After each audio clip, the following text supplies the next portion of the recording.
This video is about Ryobi attachment capable two-stroke gas-powered engine trimmer.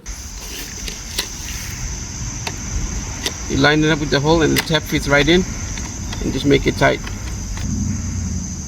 That's it. So how do you start one of these? Pump right here 10 times.